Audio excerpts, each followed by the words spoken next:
Flight attendants, what are some of your craziest stories? Relaying a story for a flight attendant friend of mine. We see all sorts of stuff, typical customer service nonsense. I have plenty of stories of people thinking they're being subtle about touching themselves when everyone around knows what's happening. For me, though, the strangest one is when the gate supervisor came up the jet bridge and paged the passenger. The passenger hit his phone call button and we let him come up to the main door. The gate supervisor asked the passenger to describe this suitcase. Then the supervisor asked him what he hit in his suitcase. Fish. Apparently, this guy had packed a bunch of fish he caught into his suitcase. He managed to get it through check-in and even through that saw screen, but after being bumped and tossed in handling, by the time it got to the plane it was wet and smelly and the baggage loaders refused to put it on the plane, thank God. The gate supervisor had to explain to this guy that everyone is going to be much happier if he gets off the plane and retrieves his suitcase, and even offered him rebooking and a voucher if he would come back without the fish. He deplaned and that's the last I heard of it. On Christmas Day we were working the last flight of the night and it was completely full. Every seat. There was a couple in the last row window and aisle seat. He proceeds to diddle her under their coats. We notice but don't make an issue out of it. Well, when she's satisfied she proceeded to return the favor for him. Once again we notice but don't want to make a big deal out of it. When we land they were the very last two off the airplane and the grizzly senior lady I'm flying with calls out to them as they were about halfway down the aisle. Just so you know, that's shit you pulled doesn't put you in the Mile High Club, that doesn't count. Merry Christmas. They just turned beet red and scampered off the airplane as fast as they could. I looked at her like she was crazy. Sure, we were about to get fired. She winked at me and said, what are they going to do? Write a letter to the company that we called them out for diddling each other on the airplane? We will be fine now, come on kid, let's go get a Christmas cocktail. I love that particular breed of older woman that has been doing a job, or just living life for so long she does not have a single fuck left to give and will call out bullshit when she sees it. My physical therapist when I was recovering from surgery was like that, and honestly she was a huge reason why I didn't hurt myself while rushing to get back to normal. Other therapists may have hemmed and hawed, while she told me straight up, you are going to put yourself back on the operating table if you keep pushing yourself so hard. She was great. Dated a flight attendant for many years. Here's the craziest story I've heard from her or her friends. The pilot showed up drunk to work for a long red-eye. Only a newer gate agent noticed and she called whoever you call in that situation but didn't alert any of the rest of the flight crew because she was very new. One of the flight attendants was a little late and overheard some of the call as she was boarding but didn't get the whole story, just heard a few little snippets. During the flight attendant that heard the call was telling the rest of the flight attendants what she heard and they were sort of speculating on whether the guy was drunk or not because he was a known heavy drinker off hours. Somehow the pilot overheard that conversation while he was in the restroom or something, so he realized people on the ground and some of his crew suspected him, but he was already in the air. When the plane landed, the gate agents had finally gotten a hold of whoever you get a hold of in that situation, and there were supposed to be people from the company waiting at the arrival gate to breathalyze him. But again, since it was late at night, they didn't get there right when the plane and he'd flown like hell to beat the arrival time. They figured they had a little extra time while the plane deboarded and they wouldn't have to confront him in front of passengers and alert all the passengers their pilot might have been drunk. The second he reaches the gate and the door opens, he just bolts from the airplane. Left his bags, left all his stuff in the cockpit, and just sprints through the airport for the nearest exit. This airport is small enough and laid out in a way he was able to make it just out into night free and clear on foot before anyone realized what he was doing. He wasn't scheduled to fly for like 2 more days, and despite trying to get a hold of him they aren't able to. He shows up 2 days later for his next scheduled flight and acts like nothing had happened, but of course this time there's a shitload of people from the company waiting for him. He claimed he had horrible food poisoning and had to rush off the plane to take an emergency shit. Claimed he forgot his luggage on the plane because he was so sick. Claimed he didn't stay at the crew hotel because he had a personal friend in the city and stayed with them. They tried to pressure him every which way to admit it, but in the end he just got away with it. He got some disciplinary shit for not doing the post-flight checklist or whatever correctly, but they couldn't fire him or take his license. He'd been so fast that he didn't even refuse a breathalyzer technically. Nobody ever asked him to take one, although they were minutes away from doing so. The company brutalized him every time he flew for years after that incident, and he went to rehab after that incident and cleaned himself up. And the dude still flies to this day, but by all accounts sober now. You'd be surprised how much effort and intelligence goes into keeping your addiction, or problems stemming from it, hidden. I've always said, if we could harness crackhead energy, literally nothing would be unachievable. I've seen addicts get more money than a stable job would provide in a single day. They'd bust their asses ripping, running, selling random things, doing odd jobs, etc. In the end, had they not had an addiction, they'd honestly be pretty damn well off, aside from legal issues. I had a buddy detail my car for some cash. Took half the time actual car detailing normally would, and the fucking car was spotless. I was astounded at the sheer speed and effort put into the work. Dude earned his keep.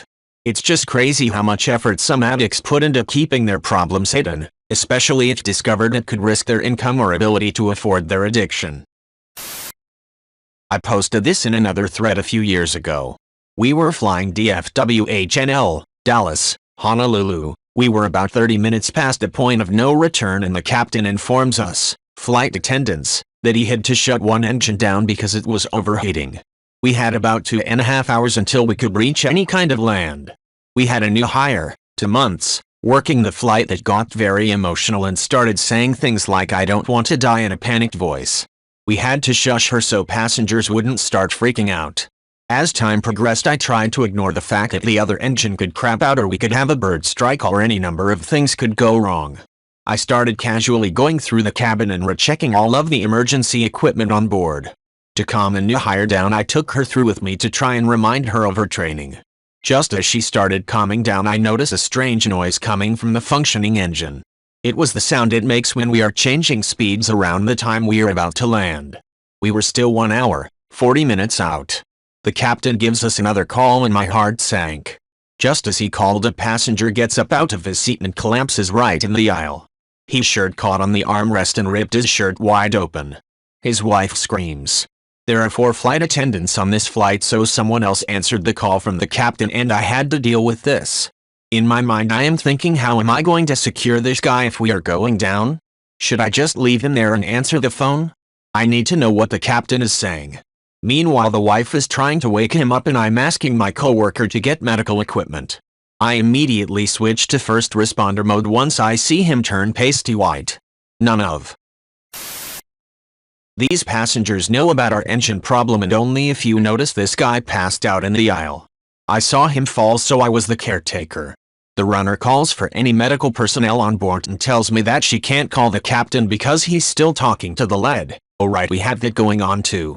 By the time a paramedic comes, the guy is waking up but says his chest is really tight. He coughing and looks almost gray. We hook him up to oxygen and get him back to his seat. The paramedic says we need to land soon, and get him to a hospital. As we get him back to his seat, I notice the lead flight attendant has a yellow life vest on and is coming towards me. Oh crap. Oh crap. Oh crap. She tells me that the captain was able to turn the engine back on and that we should be landing in about an hour. We send up the message about the sick passenger. I know most passengers had no idea about any of this. I was standing there in the back galley, sweating from helping this guy back to his seat, stressing about the poor new hire who we locked in the bathroom and just trying to gather myself. A passenger slowly walks up to me, stretching, yawning, pulls his earbuds out and asks, "How much longer? Are you guys going to come out soon with the drink cart? Can I have a Sprite?" All I could do was laugh at myself for getting so worked up. We landed with no incident. Edit. She was wearing the life vest because she was checking the demo bags and these kids saw her and were curious how the vest worked. I had a similar thing happen. We were flying Dallas to Vancouver through the worst turbulence I've ever experienced. It was horrible. I keep thinking, okay, this is bad, but the plane's flying 600 miles per hour, more or less, so 10 minutes will be 100 miles away and out of this crap. And we do eventually burst through into sunshine and calm skies. At which point a pilot banks right and back into the clouds. Cue more frantic bouncing around. It was weird. Every time we got clear of turbulence, the pilot turned back into it. It went on for over an hour and I'm thinking this is one huge storm. It was before in-flight maps, so you couldn't tell exactly where we were. Well, Then the pilot comes on the intercom and says we lost an engine and have to do an emergency landing. I later figure out that it had been gone for a while and he'd been flying circles to presumably dump fuel. So yes, I just sat looking at my kid's photo on my iPod and thinking, what the hell am I even doing this for? It seemed to take forever to descend and there was low cloud so we didn't see the ground until we were nearly down. Hurrah! We were on the ground. In Tulsa, Oklahoma. Then they kept us on the plane for ages while they checked the engine. Because I so wanted to get it fixed and back into the sky. Plus the airport was closed and had no facilities. Eventually they conceded defeat and let us off. Then because of the bad weather they said that lots of flights were cancelled and they would try to get us back to Dallas the next day, but it wasn't certain that they could, and even if they did we might not be able to catch another flight to Vancouver for several days. That's when I called up Amtrak. The operator said that was very funny because Oklahoma is the only state without a railroad station. I have no idea if that's true. So I called a Greyhound to Kansas City, which I found out isn't even in Kansas, who knew, and then a train from Kansas to LA, then LA to Vancouver. It took ages but was a beautiful ride and there was much less turbulence and I got to visit Albuquerque and San Francisco and other states I'd never been to. I don't know what happened to the rest of the passengers. For all I know they might still be in Tulsa. So that's my horror flight story. Edit, typo. We had to shush her so passengers wouldn't start freaking out. I worked for an airline about 10 years ago. My husband and I were flying PHL-PHX-BR. Preface with I'm not a good flyer, so we're over the Rockies OTW to PHX and we hit turbulence. I get nervous and hold my husband's hand. He more or less tells me to quit faking my fear. The plane drops a few hundred feet from turbulence and I have a full meltdown. I had the presence of mind to stuff my work badge down my shirt while trying to calm down. BC, I didn't want anyone seeing me as an employee getting upset. You don't know what I do for the airline. I could be a mechanic, so I knew I needed to get a grip before anyone noticed me. I always look for the frequent flyers and fuzz BC if they aren't worried, then there's nothing I should be worried about, but shit is it hard to get a grip when you're in a panic. I did a flight on New Year's Day a fair few years ago. An older gentleman passed out and his wife thought he had died. The other crew all went to assist and there was a doctor on board luckily. We had to stop the food service while the gentleman was stabilized, which took ages. Once he was stable we tried the food service again. However, just as we were getting the trolley from the back alley a woman dramatically collapsed in front of it, so we had to deal with her. We get her stable and back in her seat and then go for the trolley only for her to come back and collapse again in front of the trolley. It was New Year's Day, so this woman had partied it too hard the night before and was why she felt sick. A crew member from the front comes down and says they had to stop the food service as well because a kid had thrown up all over the front alley and the toilet. We also had a parent who kept letting their child press the call bell for fun. I had to explain twice that it was not a toy and to stop lifting your child up to press the button. The paramedics came and the guy was taken to hospital, but not before his wife said that the same thing happened on their flight out. Moral of this story is don't fly if you are very unwell and don't fly hungover. I was once on a red eye and woke up from a nap to see a woman walking down to aisle in my direction but still a few rows up. As I watched, she looked wasted and was afraid she might vomit all over everyone. No one else I can see is awake, so it's just me watching her slowly stumble down the aisle, and as she gets to me she passes out and collapses on top of me. The only other person who is aware is the person next to me, who she also collapsed onto. We managed to call the flight attendant and get her laid down in the aisle as they turned on all the lights and found a couple doctors on the plane. Was an interesting flight for sure. I was on a flight from Seoul to Jeju Island in Korea.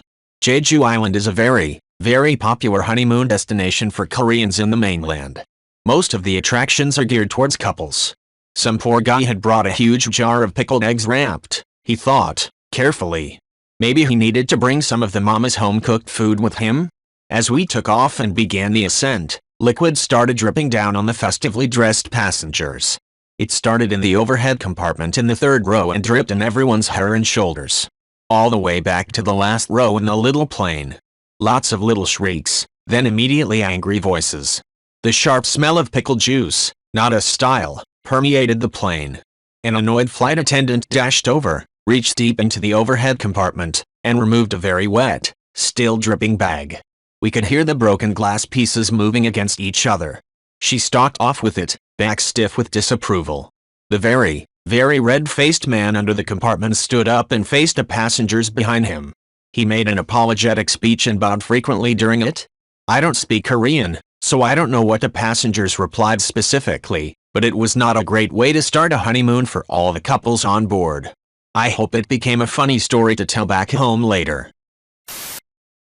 Cousin is a fa. Had a very pregnant woman who was en route to deliver at a different hospital in the last 2 weeks of her pregnancy. Unfortunately, her baby wasn't waiting. Halfway through the trip, she starts going into labor. They moved first class back 1 row, wasn't full, so they had room. Luckily, the flight had a shock trauma cardiothoracic surgeon and a Navy corpsman on board. She didn't know she was having twins, thought they were obligated to tell you. One didn't make it. I'm guessing that's why she went intro labor. Man urinates on fellow passenger for not being allowed to smoke. An Algerian man was arrested in February 2016 on arrival of his flight, after causing a fight on the plane then urinating on another passenger. The incidents took place mid-air on an Air Méditerranée flight from Algiers to Paris. Halfway through his 90-minute route, one of the passengers was outraged because he wasn't allowed to smoke or drink alcohol on board. He later urinated on another passenger in protest, but the victim stood up and punched him. Cabin crew members managed to break up the fight and held down the disruptive passenger. The flight was diverted to Lyon, and the Algerian man along with the other man involved in the fight were escorted off the plane by police upon landing. Not a fa, just an amused passenger. Taking a flight from Lax to Fra, Los Angeles to Frankfurt, Germany. I don't remember which airline it was, but it was a U.S. carrier. Most of the passengers were Americans. I was born in California, so I have an American accent, but I'm also fluent in German. Since all the passengers were American, the FAs were talking among themselves in German. One had apparently just had a disagreement with someone else on the flight, and was not happy. As they were serving drinks near me, one FA asked the other, in German, "How are you doing? Do you need anything?" The other one answered, "Yes, a parachute." I couldn't help myself, I busted out laughing as she said that. She looked at me, totally embarrassed, and I just smiled and said, also in German, "Sorry, I didn't mean to eavesdrop." Both of them were super nice to me for the rest of the flight, extra snacks, drinks, etc. I had a punch-up kick-off in a 767 over the Atlantic Ocean once whilst en route from London Gatwick to Barbados. That was pretty fun to deal with as the only Malay steward. The fight began following an argument after the woman broke her partner's iPod. He wasn't happy about it, so had a row which developed into a full-blown punch-up. Turns out they had never met before until earlier that day when he saw her in London and asked if she wanted to come to the Caribbean on a free holiday. Drug mule anyone? They both began to behave once I told them that we will divert to the nearest diversion airport was in the USA, where they take that kind of shit seriously. Obviously had to keep them apart and we let the authorities deal with them once we'd landed in Barbados. I've had a lot go on my flights before and seen some shit before, but that one makes me shake my head with a little chuckle too, of course. My best friend's a flight attendant, so here's the story from her perspective. It was a pretty normal flight. Most people were already sleeping, while the others were reading a book, but a woman had her baby with her, and the baby was crying. Not too big of a deal. If we didn't have a Karen on the flight, she called me over. As I was just about to go to the back, she said, "Can you get that baby to stop crying? Sorry mom, it's not under my control." I'm sure the mom, in trying her hardest to keep the noise down, she screamed, "I have a mental illness. If that baby doesn't shut up, I'll do it myself." Everyone stared at her. But she got up and was walking with a red face to the baby. I went in front of the baby and mom. She pushed me back, but I held myself up with the 2 seats in between. By that point, another flight attendant came rushing in. "Mom, I need you to calm down." "Fine. But just to let you know, I have a mental illness." Not a flight attendant, but this is still fucked, and this is a good enough place to share. We were flying from Sydney to Brisbane, pretty much straight north, in Australia. It's about 1 hour, 45 minutes. Not long before we start to descend, we hit a storm. The turbulence is out of control. If we didn't have our belts on, we'd have been thrown all over the place. I've never experienced anything before or since. It was beyond terrifying. It lasted about 10-15 minutes. But that's not what is crazy. We finally break though and land the plane. The pilot says welcome to Brisbane over the intercom. Now I'm looking out the window and I'm really confused. Nothing looks right. Where the hell is the terminal? About 15 seconds later the pilot says sorry for the confusion. We've landed at Maroochydore. Maroochydore is about 100 kilometers, 62 miles, north of Brisbane. Things were so bad that the pilot had no idea he'd landed at the wrong airport. Worst part though was having to go back to Brisbane on a bus designed for children. I'm 6'4" and the only place I could sit is in the middle of the back seat. My legs literally went past the back of the chair in front and halfway along the seat. Was so damn uncomfortable. How it was legal I have no idea. Bit of a vice versa story. As a passenger I was flying out to the US a good 6-7 hours flight, but before we even started taxiing the captain made it clear he was a bit whack. He comes on the aircom right as everyone's putting their stuff into the shelves and he starts yelling, complaining. If you want this flight to leave on time and you want to get to our destination on time, you need to put your stuff away and sit down with your seatbelts on so we can get out of here before we lose our taxi spot. Yelling. Flight was fairly smooth most of the way, but when we were on the last hour of the flight he was bizarrely increasing and decreasing speed erratically and increasing and decreasing altitude erratically. Like if you've ever been in a car and someone keeps hitting on the brakes is really bizarre and people are getting really nauseous from it. Whatever it wasn't normal and it wasn't turbulence. You could hear the engines wind up and down as he accelerated and decelerated. And of course when finally we landed safely he comes back on the aircom, yelling, complaining the same way. Hurry up and collect your things and aboard this plane so we can all get home quickly. Guy was in a rush apparently. Was on the way back from Kuwait as a contractor. I always bring individually wrapped candies for the flight crew. They'll love it and you might even get a hookup of some sort. Better CDTC. I was sitting next to this old-timer. As we sat down, he calls over the flight attendant and says, when we cross, I want 2 for me and 2 for him, pointing at me. The phone odds and no additional words were spoken. Not a clue WTF was just said, but hey, this man knows his stuff. I kid you not, this amazing woman brought 4 beers to us at the literal moment we crossed the international line. I was shocked. Old head cheers me and says, here's to your first beer. A few minutes later, asks me for a $20 so we could tip her. I think we had 6 beers each. He took my $20 and wrote his name and number on it. I wonder if he ever got a call. Edit, I was corrected. It wasn't the flight from Afghanistan, it was from Kuwait. I've heard this one from my former roommate who was a flight attendant. She told me this story that a colleague from her once witnessed.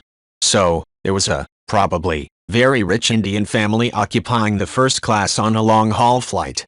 From time to time she saw a guy walking up to the first-class cabin from the economy class and a couple of minutes later walking back again.